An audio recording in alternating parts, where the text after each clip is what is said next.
I like the Andrew Thomas pickup. I understand why the Giants went that route. I thought that Xavier McKinney was a late first round guy. He goes in the second round. I think there's some value there. Dallas should have picked him. But they took CD. So. Well, I think that what Dallas did was they said, okay, Dallas' defense is not going to be improved by just one pick. That's in my opinion. So I think what Dallas did is they said, okay, listen, I don't think Jerry Jones really believes in Dak Prescott that much in the first place. So he don't. I don't think he does. I really don't. So I think that he's saying we need to give Dak Prescott as much help as we can, and we're going to try to outscore people. Because honestly, how much is Xavier McKinney really going to improve that defense? Maybe slightly. I mean, I don't think he's going to vastly improve that defense. So why not go strength for strength? Why not try to become the best offensive football as opposed to improving a defense that can only get so better with McKinney? Atlanta should have did. I don't know why Atlanta took. There's no reason Atlanta should have passed on CD Lamb, especially with Julio Jones being, what is Julio Jones, 31 going on 32? Yeah, you talked about that. He's at least 30. Yeah. He's at least 30. You know what I'm saying? So it's like, you should have took CD Lamb, try to score, risky in the slot, and kept it pushing. Fisk Vegas is an offensive-minded guy, guys. He's not about running the football. He obviously thinks defense is important because you need a defense to, win games. But I mean, Fisk wants to score points. He wants to be the Kansas City Chiefs. Pass rush. You said what? You just need a pass rush, bro. I told you. I built my teams like Bill Polian. When Bill Polian had the Colts, he had Peyton Manning, every offensive weapon known to man, a center, and a left tackle. That's it. And then on defense, all he had was Mathis Freely. Whatever else happens. That's it.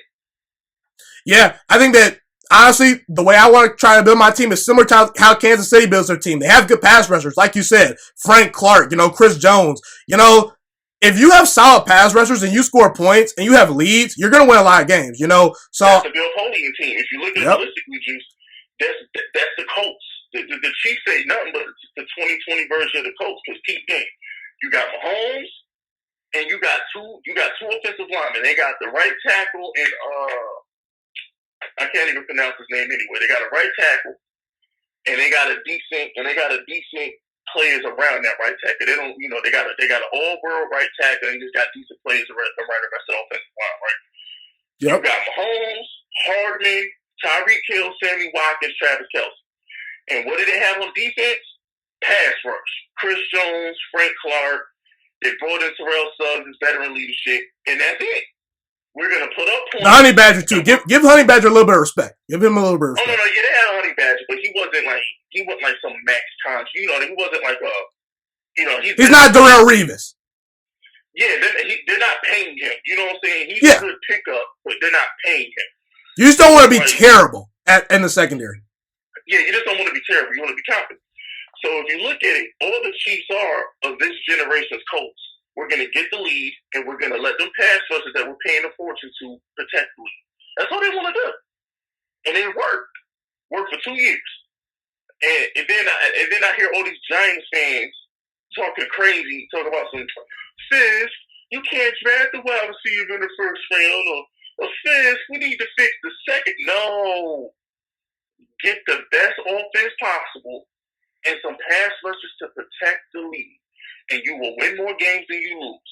Why do you want to have 3 yards in a cloud of dust in a run game and try and win 50-50 games all season long? Because when you have a run game and you play defense, you're going to be in a lot of close games. Hopefully you make a field goal. Hopefully a flag go your way. Who wants to be in lucky games like that? Give me Mahomes' offense. Give me Peyton Manning's offense. And I'm going to win more games by 14 points than I win by 3. Bottom line.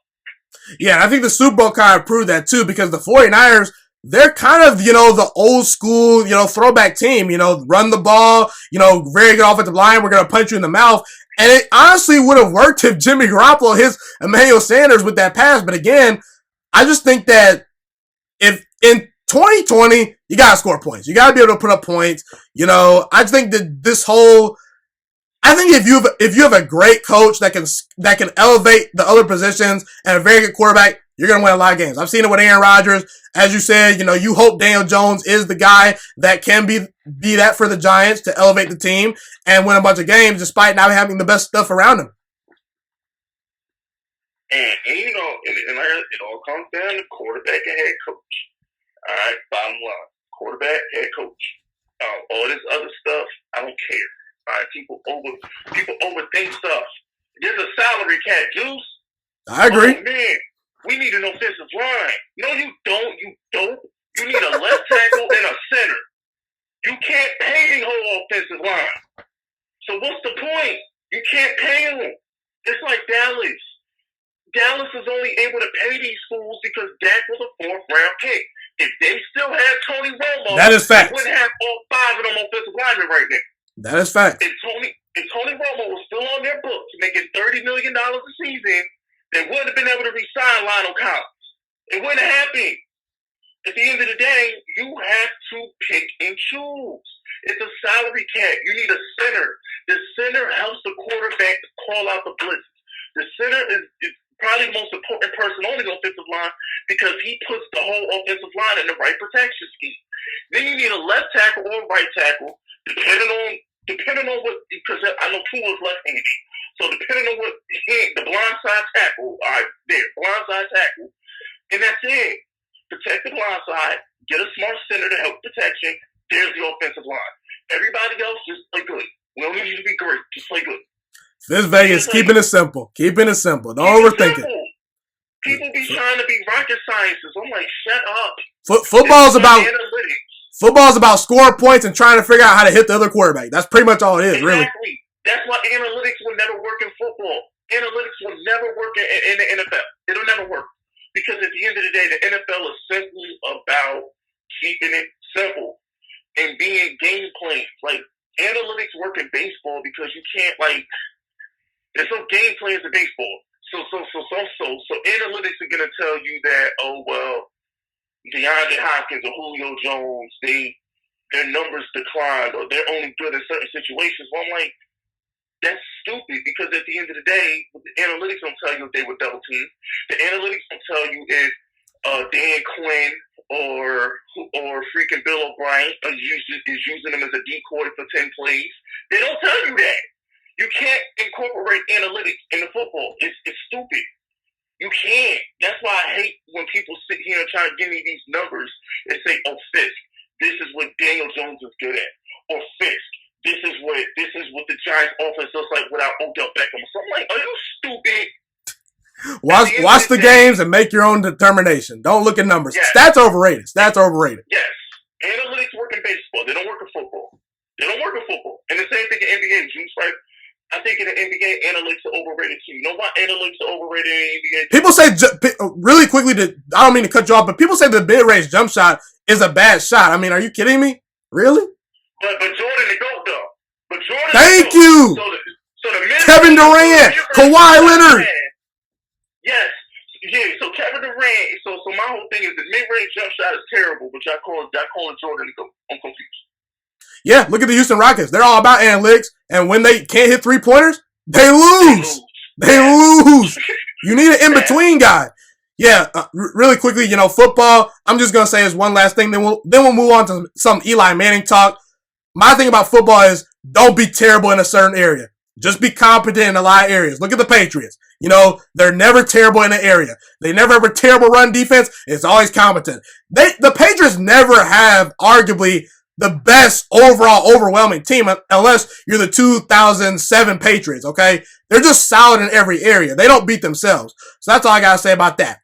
Thank you so much for watching this video today. Please also note that the Juice Alert Sports Podcast is not just a YouTube channel. It is available on all podcasting platforms, including Spotify, Google Podcasts, iTunes, and Apple Podcasts. Also, if you enjoyed this video, be sure to like, comment, subscribe, and share this content with all your friends. This podcast is my favorite thing in the entire world right now. It is my passion. And I want more people to listen to this podcast. I really want this podcast to grow. Also, a fun fact about me is that I want to go into the sports broadcasting and media world once I graduate from the University of Toledo, a college in Northern Ohio. I currently am a freshman there right now. I am looking to become one of the next great sports broadcasters and analysts out in the world.